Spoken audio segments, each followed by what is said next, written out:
I felt like I was watching a master class on how to write a pilot. Really?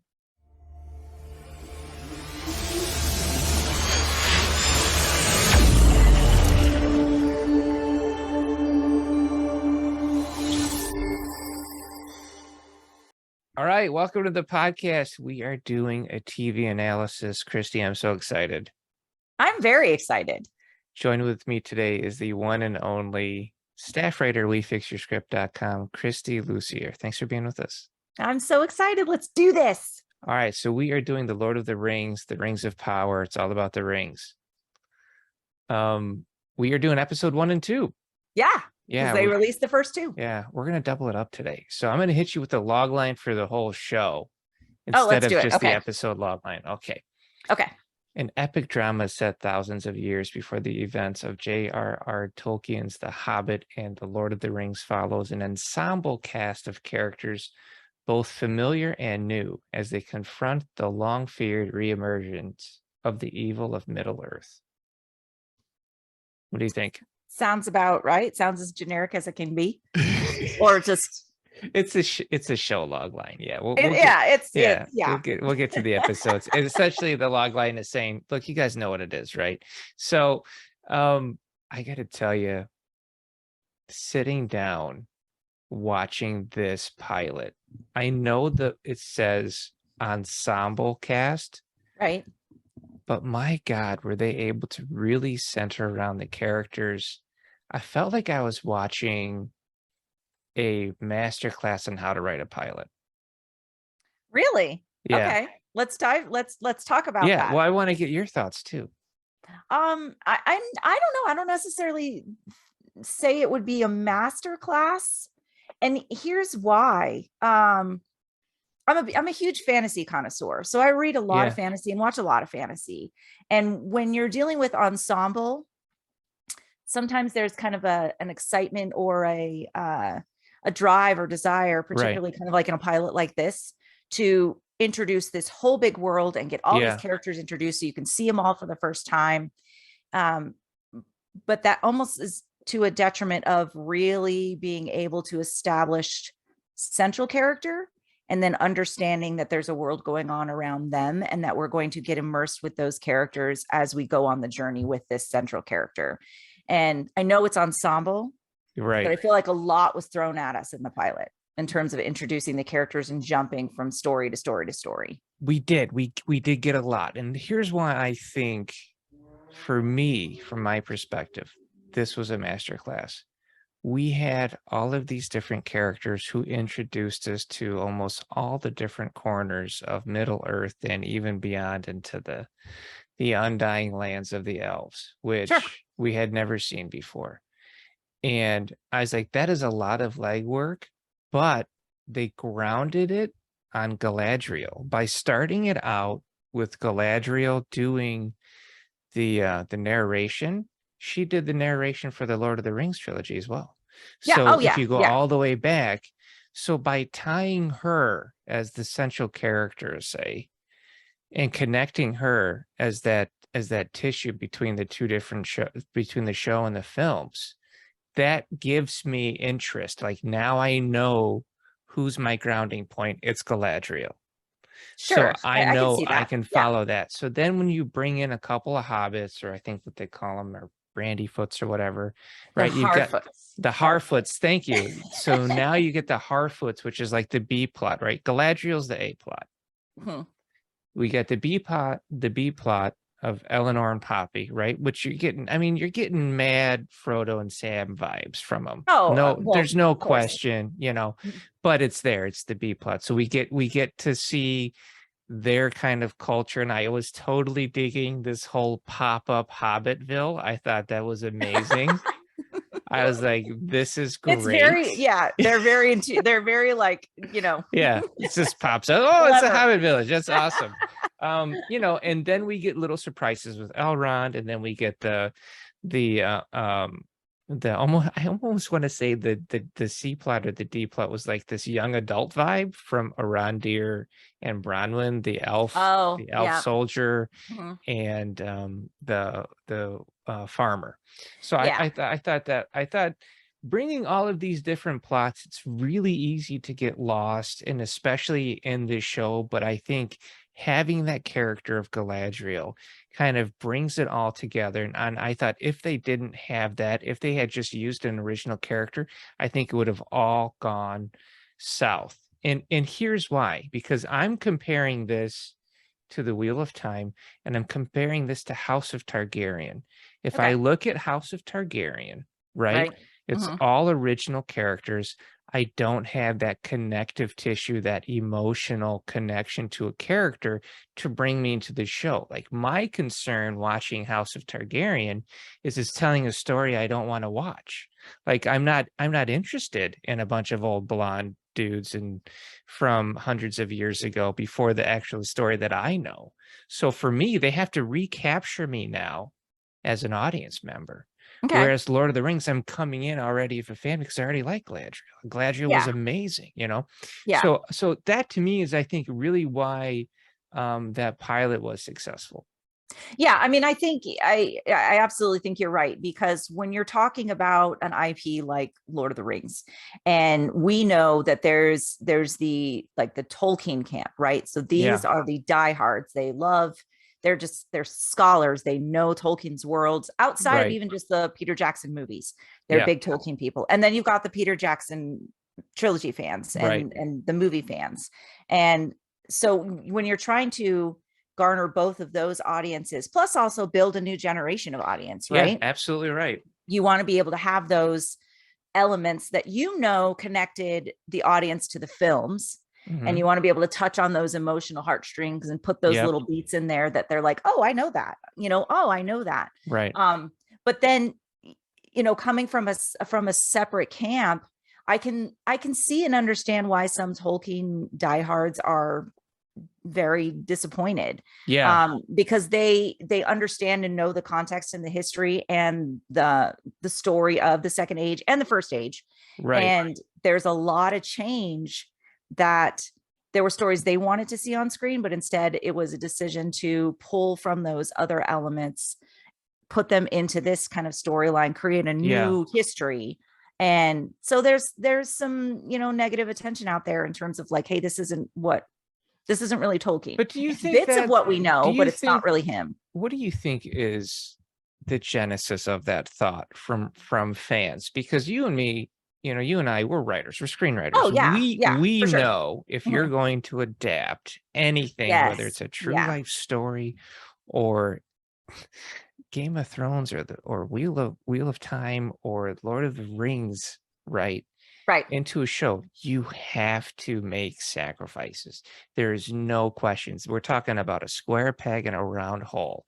So Right. Right. you have to shave the edges off. You have to, I mean, when I got brought on to an adaptation, the first thing I said was, okay, what characters can I combine? Yes. Who can Mhm. I cut? Because we don't have the time. Even in a TV show, you can't go crazy and do a direct adaptation of the books because you won't have the character depth that you need, even For though sure. that's what readers think. So do you think it's that kind of genesis of that thought comes from just pure fan base of they read the books, it was in their mind's eye, and that's what they expect to see?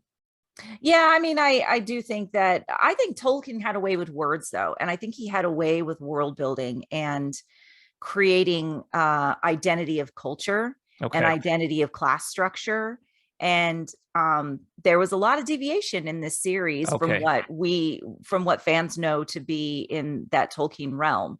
I'm not going to go down the route of all the other negative stuff. I'm not going to Right. go down the route of why they cast who they cast and all that Sure. kind of stuff. Sure. But I can certainly see from a writer's perspective, we are writers.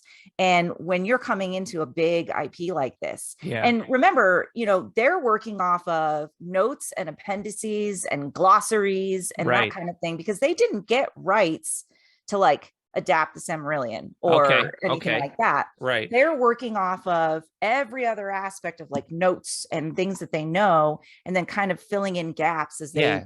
build little a bit of history, a like story. creative freedom to kind of, yeah, Well, that's they do. great. They have creative freedom. And when you're trying to cram, an age is thousands of years, right? So you're Wow. talking about thousands of years of Yeah. story.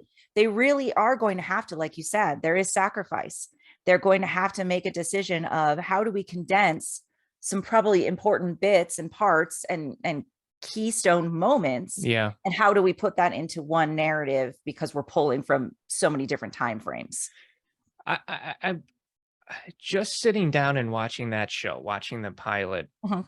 Um, and maybe the episodes are bleeding together, but you because you're talking about environment and culture, For right? sure. And Yeah. there was something that they had a scene where her brother had already died, and she was chilling with Elrond in a forest, and there's a tree, and in the tree is a star, is a carving, almost like a stone carving, Mhm. a carving of her brother, an effigy of her brother in the tree.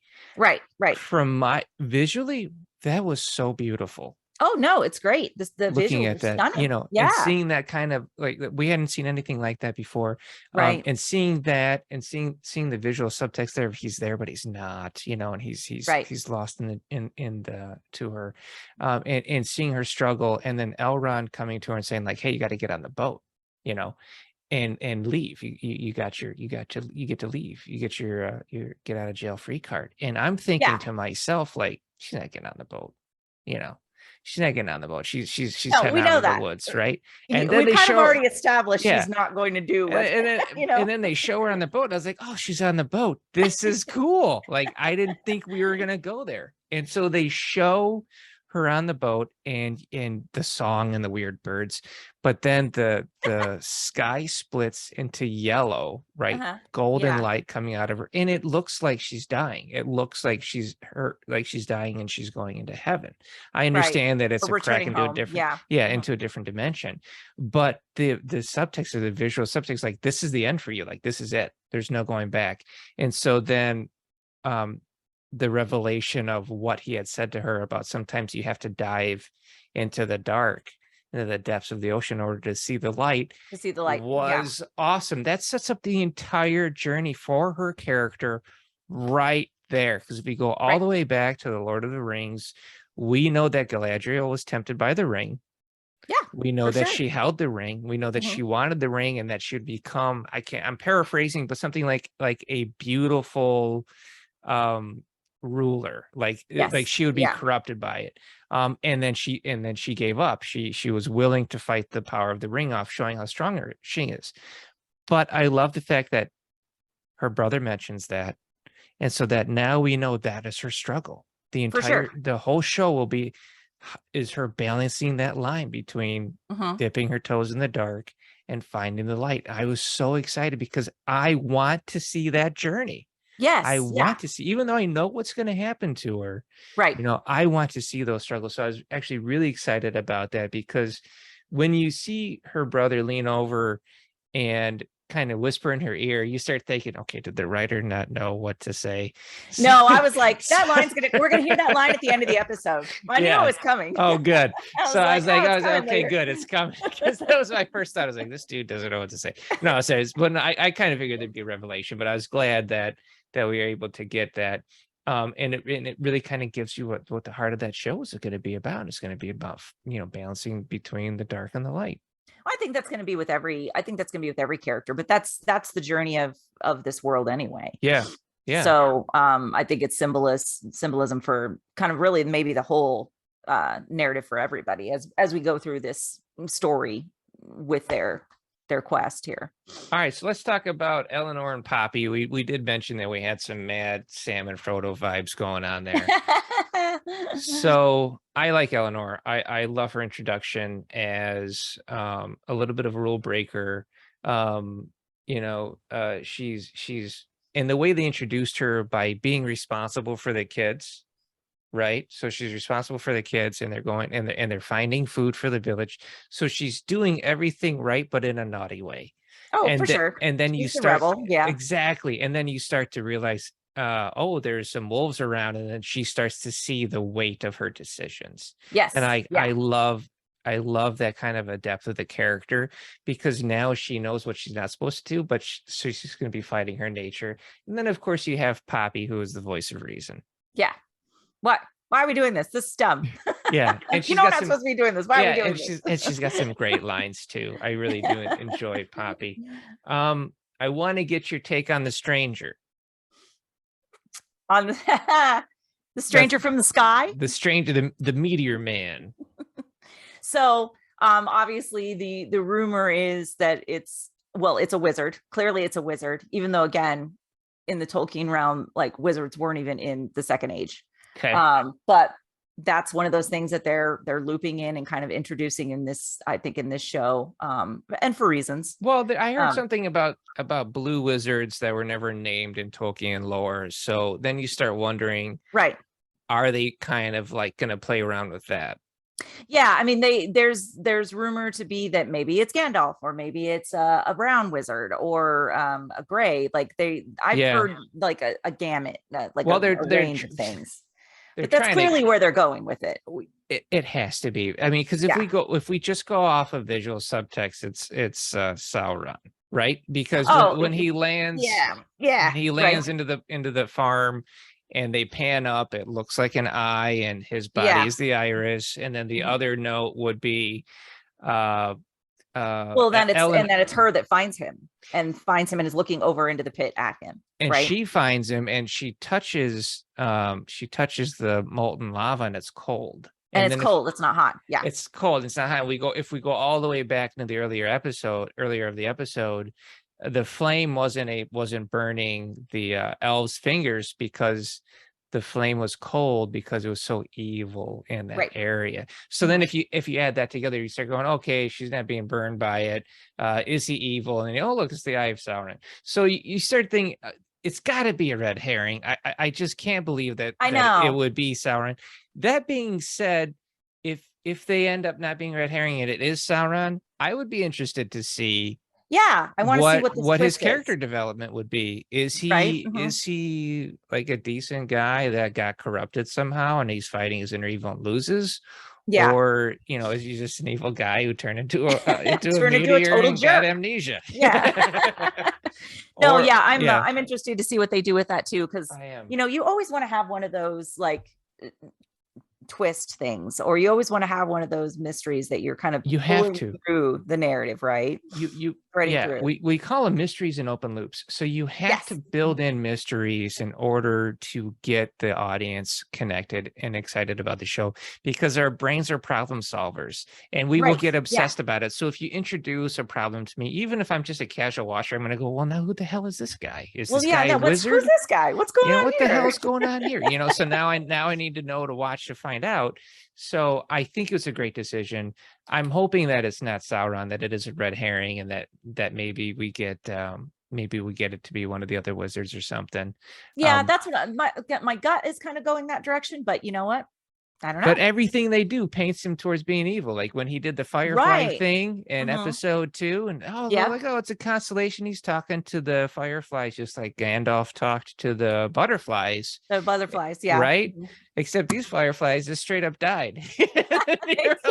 They're dead now. You're like, dude, stop trying to help, man. You're making things worse. You're killing. But fireflies. I like that too. It's a Harfoot that obviously clearly finds him, and then kind of starts to build this rapport and relationship, which when we're introduced to Gandalf and Frodo in the obviously the trilogy, it's their bond that really pulls the audience in as well, right? And so I'm seeing those like seedlings of is that what they're trying to establish here on the same, just I agree. Right? I definitely want to see what happens. I expect nothing but twists and turns to come. I really did enjoy Galadriel and Elrond's plot line in the second episode. See, Elrond is probably my big surprise and my favorite.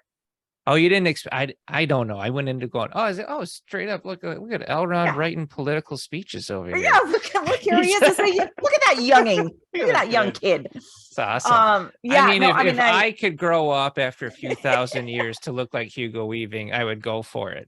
Sign me up. I'm good, right? I'll be just fine. No, I mean, I knew that his character was obviously going to be in the show. But to me, like the writing for him and the Oh yeah, performance choice and the strong. direction, super strong, and a care to his character. And not just because he's recognizable. We recognize him Yeah, as, oh, he ends up yeah. being whoever. There's just a quality about the performance of his portrayal. Oh, That he's was crushing it. great. He's He correct. is. And then I mean, and then the yeah, second episode when he goes to see the dwarves. yeah, the dwarves. Oh Oh man, my gosh. I mean, that just it was the big surprise for me because I was kind of really I had some I just kind of went in with low expectations, like, okay, the dinner scene. Come on, great, the dinner scene. fantastic. We both know, like Elrond knows, like they both know that Elrond's going to talk himself into forgiveness. Like they both Oh, know for that. sure. Yeah. So they go into the dinner expecting it. Yeah. But watching that scene and the performance by the dwarf prince Mhm. and of how hurt he was and how bitter he was, it it was it wasn't overperformed. It was performed as a dwarf. Dwarves Exactly. are always kind of like overly dramatic Overly in a sense. dramatic. Yeah. And so to see that coming from him, and he's turning his body, he's huffing, and his wife is Yeah. giving a hard, I was just like, oh my God, it was great. It I was great. really I did. loved I it. was surprised, and the dialogue was strong. Yeah. That was probably out of both episodes, that was honestly like his arc, and then obviously the journey he's going on, where he's going Yeah. to talk to everybody because they're wanting to do the forge. And I was like, Right. okay, I'm excited about this. And again, you've got the visual subtext there of the fact that the prince had grown that sapling into a blossoming tree. Yes. Right, Yeah, I love that. showing his love for his friend Elrond, Mhm. and the fact that Elrond was so touched by it. So I mean, even just like a little thing like that Right. paints a huge moment in the scene. It gives them something to work off of. But my favorite moment in that second episode is when Galadriel is going to get saved by the survivors of Oh, on the water dragon. raft thing. Mhm. Yeah. And she reaches her hand out, and this roguelike character doesn't let her on the ship and explains that her fate is still being decided. And I thought, what a great line to Yeah. give a guy and introduce him so that you really don't know who this roguish character is. That was Yeah. fantastic. There's another one of those mystery hooks where there's just theory floating around about who he really is and who he's going to turn out to be. Right. Now, Yeah. I mean, there's some discord and a little bit of kind of huffy puffiness about the fact that they know who Galadriel ends up with in terms of like her husband, and he's not in the show. And Okay. so they're setting up for, is this going to be a love story with her and this character? And Right. a lot of people don't like it. But from the outside perspective, from somebody who doesn't know any of that, like, I mean, Lee and I watched it together, and Yeah. he doesn't know anything. I mean, he loves the movies, but he doesn't know anything about it. And Right. he's just like, oh yeah, okay, I get what's going on, I understand. Oh yeah, they're setting that up. Like he's that target audience. Well, it helps that not pulling from he's an Emmy award winning director. So I think that gives him a little bit of a heads up on story development. If he doesn't know what's happened before, it isn't having to, and then he can just sit and he can go, okay, Yeah. I'm following the story, I understand who's who, I understand what the objective is. He's like, okay, well, they did a pretty decent job. He's not a big fantasy guy, Right. but he got the story and he understood the objective and the motivation behind each character, which is good. I read something online, and I want to reach out to you about this, because we talked about the fact that they're painting the stranger to possibly be Sauron, even though everybody on the planet thinks it's a wizard. But from what I understand, Sauron is around somewhere. Somewhere on the, and he's not lurking about, like he's actually out there plain faced, hiding in plain sight. So now had I known that watching the show, I'd have been looking at every single one of these characters with a different perspective, going, okay, is that Sauron? Because now you're getting me into like a political thriller. Yeah. Well, and now it makes you think, okay, the guy who says what he says to her on the thing. Yeah. Is that him? Or is it the elf that wants to go build the giant tower where the rings end up being forged? you I mean, know? So who's you start who? going, who is it? Yeah. So I'm hoping in the next few episodes we start hearing some hints about the fact that Sauron might be in human form. So we'll see what happens. Yeah, I think I certainly think that they're going to.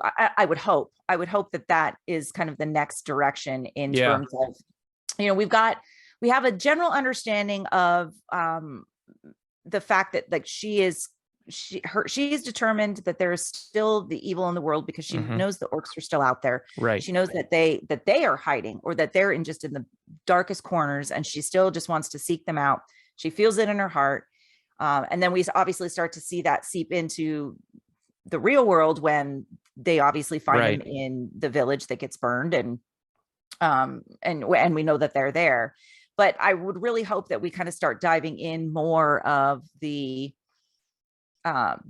backstory on that, and Right. how that's coming to be, and why obviously building the importance and the significance and the sense of urgency. Hey, evil seeping back into the Right. world. We're now seeing it. Well, we're You talking about know, evil. Can we take a beat here and just talk about what the hell is going on with Bronwyn's kid? oh, What is going on with that? I mean, This kid's got some emotional issues. well, yeah, not only that, but like he's got the What is happening? he's got that piece of the sword hidden, right? He's like a fantasy emo kid. Yeah, he kind You know of, what I mean? right? And I'm just like, what is like the relationship with his mother? I don't even understand it. Like I didn't even realize that they were mother and son, I think, until one point. It just felt like it was just some kid. My wife Kind thought of they thing. were brother and sister. Maybe I'm wrong. Maybe I need to watch it again. Maybe they're not mother and son, Oh, but that's like, no, he said mom. I think he said okay, mom. all right. Yeah. Makes me feel I better. think he did say mom at one point. Yeah. Yeah. So I mean, the kid gets the evil sword, right? And he's liking it, and the sword likes him, which is probably not a good thing. Well, it's just this relic of like the big fast world out there. And it's like, oh my God, I have this piece of something that's important. He doesn't know Right. what, but Yeah. So there's this moment in the episode where Bronwyn comes home and she finds a place totally trashed, right? oh And yeah, then yeah, and yeah. then she finds her kid. And kid's hiding in the little cubby hole. She goes, okay, he says, hide. And I'm like, and then he just closes the door on her. Like, peace out. I was like, you're not even trying to make room for mom. But I don't have any space for you. Go find another let spot. you know it's about to go down. You go hide. I'm gonna be right here. I'm down there, so get out of here. Like if that was my kid, we'd be like, get in here, dad. Like he'd be like panicking, freaking out. But that kid's like totally chill about it. Like I'd be pulling my kid out, like, let's get out out of here.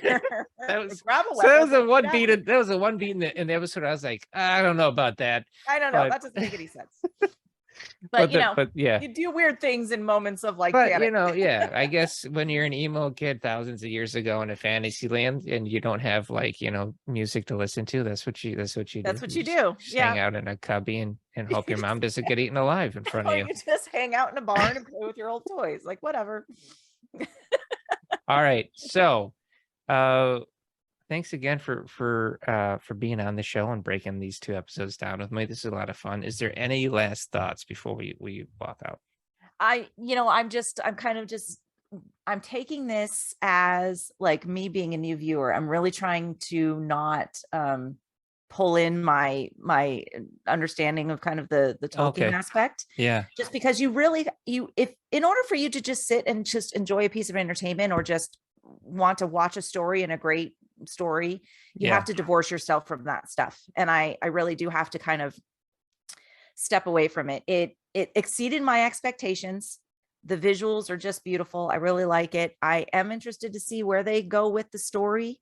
I think pacing so far has been a little slower, but I'm hooked enough to where like I'm not like dove in and I'm so attached and I'm so emotionally connected, but I'm certainly intrigued enough that I want to kind of continue the journey to see what happens. But yeah, those are just kind of my final thoughts. No, they're great. Like you said, in comparing them to some other fantasy shows that have come out recently, I was very, very pleasantly surprised at how well this one was able to kind of Oh yeah. establish a world in a clear way and establish the characters in a clear way. Well, I will agree with you. And if I am to take a step back and look at it with new eyes, I can tell you this: Wheel of Time took me 4 episodes before I was hooked. Game of Thrones, House of Targaryen, I think I'm on episode 2, still not hooked. Okay. Ring of Power, end of episode 1, pilot episode, I was like, I gotta watch the second one. Sure. It It's had good. me instantly, especially with that act out of the Meteor Man. I was like, I gotta go. And so to just grab me like that is why I say I think this was an incredible pilot. Okay. That's good. If you can grab me with the pilot, I understand every character. I know all the motivations. I know all the plot lines. I empathize with the characters. I'm invested in the characters. And at the end of that episode, I have to go like, did they release another one? They did? Honey, Let's cancel watch my it. plans. I mean, like, this is what we're doing.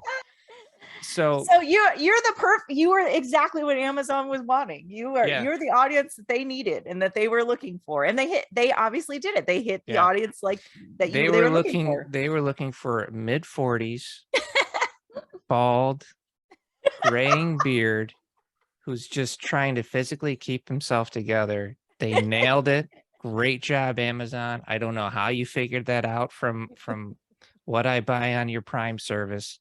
So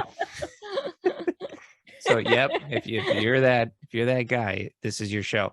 So yeah, but that's why I really say like it was such a strong pilot. Um and yeah, We'll we'll just take a look at it again next week and see where it goes. And see where it goes. I do agree episode 1 was slow. It was, but they were building a lot. Episode 2 did pick up. So I'm really interested to see where 3 goes. Yeah.